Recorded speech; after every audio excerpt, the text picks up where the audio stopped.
खास तुझी ही वीर भाषा, खास तुझी वीर माती, नाव तुझे ठाव जगा, जय महाराष्ट्र देशा.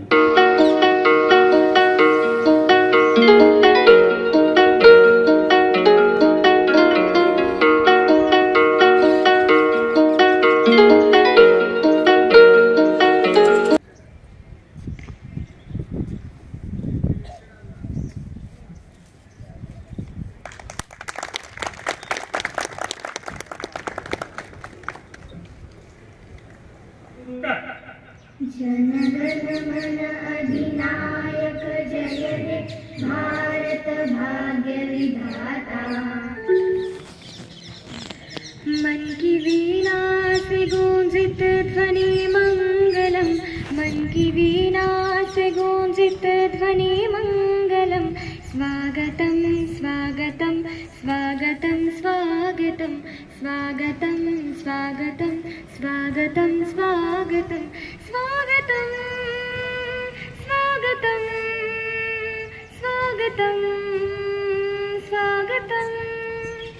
कैसा पावन सुहावन समय आज है, आप आए अतिथियों के सरताज में. कैसा पावन सुहावन समय आज है, आप आए अतिथियों के सरताज में. देव की भांति पूजन करे आज हम, देव की भांति पूजन करे आज हम. स्वागतम स्वागतम स्वागतम स्वागतम स्वागतम स्वागतम स्वागतम स्वागतम. हे फक्त आहे हा जिव्हाळा, स्वागत नसे हा फक्त आहे हा जिव्हाळा. आपल्या पदस्पर्शाने पावन झाला हा सोहळा, पावन झाला हा सोहळा. आजच्या कार्यक्रमाच्या प्रमुख अतिथी माननीय श्रीमती ज्योत्स्नाताई बाळासाहेब जाधव मॅडम यांचं स्वागत संत मीरा माध्यमिक तसेच उच्च माध्यमिक विद्यालयाचे प्राचार्य आदरणीय श्री NS पाटील सर यांनी करावं अशी मी सरांना विनंती करतो.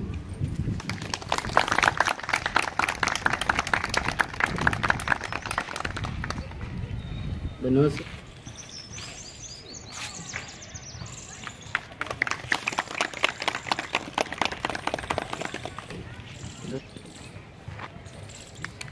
धन्यवाद मॅडम. दिवस ऐतिहासिक दृष्टिकोनातून जर बघितला तर नक्कीच सणावळीनुसार मला या दिवसाबद्दलची माहिती द्यावीशी वाटेल.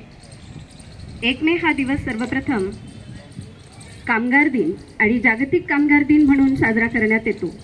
यामागची पार्श्वभूमी या पद्धतीने सांगावीशी वाटेल की हा दिवस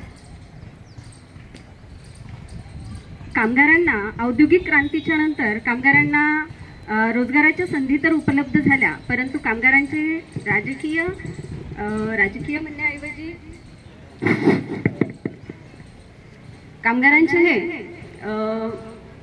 शारीरिक आणि आर्थिक शोषण केलं जात असत. छत्रपती शिवरायांच्या आदर्श ठेवणारे, डॉक्टर बाबासाहेब आंबेडकरांच्या विचारांचा वारसा चालवणारे, महात्मा फुले आणि सावित्री आईंच्या शिक्षणरूपी अमृत संजीवनी सदैव प्राशन करून गुरगुर करणारे तमाम महाराष्ट्रातील कष्टकरी, वारकरी, शेतकरी, कामकरी आणि आधुनिक नेटकरी या सगळ्यांना महाराष्ट्र दिनाच्या आणि जागतिक कामगार दिनाच्या खूप खूप शुभेच्छा. महाराष्ट्राचा तमाशा, महाराष्ट्राची कुस्ती, महाराष्ट्रातील राजकारणातली मस्ती आपण पाहतो. महाराष्ट्र दिल्लीचंही तख्त राखतो, महाराष्ट्र माझा असं जेव्हा आपण म्हणतो तेव्हा महाराष्ट्रातील राजकारण आपल्या समोर येतं, समाजकारण आपल्या समोर येतो. आज या मंगलमयी सकाळी महाराष्ट्र दिनाच्या निमित्तानं ध्वजारोहणाचा सन्मान मला दिल्याबद्दल खरंच खूप आभारी आहे. पण थोडेसे इनपुट मी देईन की आजच्या जगामध्ये आपण खूप प्रोसेस्ड फूडमध्ये खातोय. वेळेचा अभाव असेल किंवा म्हणजे वेळेचा अभावच असेल किंवा खूप गडबड आहे. सध्याला आपली लाईफस्टाईल ही खूप फास्ट झालेली आहे.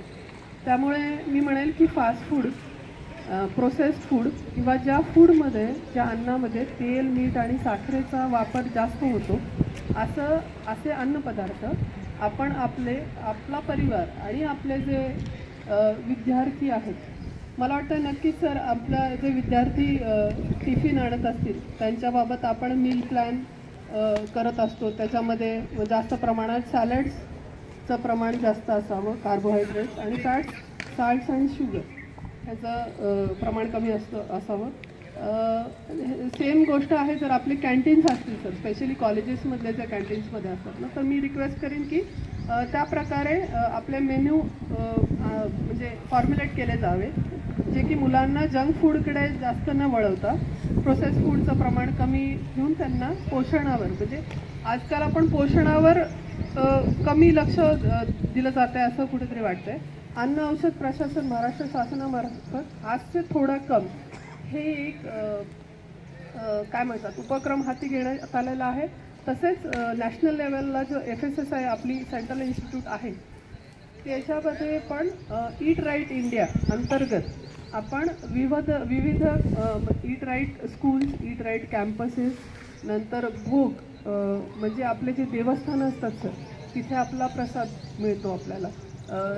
अशा विविध जिथे जिथे फूड प्रोसेसिंग आणि अन्नदान केलं जातं किंवा अन्नाची विक्री किंवा निर्मिती होते अशा ठिकाणी सर्टिफिकेशनचा कार्यक्रम केला जातो. त्यामुळे भरपूर स्तरावर कार्यक्रम चालू असतात. जसे आपण एक दुसरी गोष्ट म्हणजे आपण आहे ना थोडं सजग काय म्हणतात त्याला ग्राहक होणं गरजेचं आहे. ही गोष्ट महत्त्वाची. लेबल वाचायची सवय नसते आपल्याला. इंस्टाग्राम आणि फेसबुकने बरेचसे आपल्याला रील्स आणि आजकाल बरेचसे अवेअरनेस चालू झालेले आहेत. म्हणजे आता सध्या इश्यू चाललेला आहे मसाल्यांचा, जसा मॅगीचा झाला होता तसा आता मसाल्यांचा चालू आहे. तर थोडंसं लेबल रिडिंगची सवय घ्यावी की जेवढं तुम्हाला लेबल तुम्ही वाचाल एखाद्या फूडचं तेवढं आपल्याकडे सर बऱ्याचशा गोष्टीमध्ये कसं होतं म्हणजे मिसगाईड होतं, ग्राहक मिसगाईड होतो. अशा वेळेस आपण लेबल रीड करणं गरजेचं. माझा महाराष्ट्र मित्रहो, पारावरचा वड आणि देवीचा गड आणि तमाशाचा फड म्हणजे माझा महाराष्ट्र.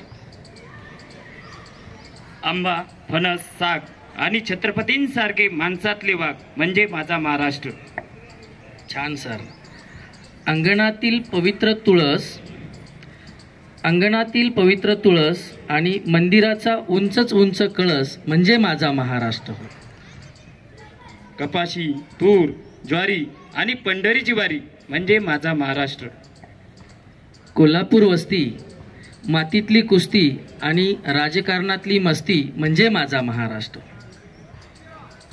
शिमगा, पोळा, होळी आणि गोड पुरणाची पोळी म्हणजे माझा महाराष्ट्र. मराठवाड्याचा मराठी बाणा आणि मावळ्यांचा ताठ कणा म्हणजे माझा महाराष्ट्र. कोकणाच्या हापूसचा गोडवा आणि खानदेशातील सप्तशृंगीचा जोगवा म्हणजे माझा महाराष्ट्र. ज्ञानोबा तुकोबांची गाथा सह्याद्रीच्या डोंगर माथा, वसंतरावजी नाईक सारखे अन्नदाता, यशवंतरावजी चव्हाण सारखे पिता म्हणजे माझा महाराष्ट्र आहे. आणि अशा पद्धतीने महाराष्ट्राची जी महती आहे ती असामान्य आहे. स्वतंत्र विकसित असं माझं राज्य आहे आणि मी महाराष्ट्राचा एक नागरिक म्हणून मला निश्चितच गर्व आहे. आणि म्हणून म्हटलं जातं दिल्लीचेही तख्त राखीतो महाराष्ट्र माझा. धन्यवाद. जय हिंद, जय महाराष्ट्र. यानंतर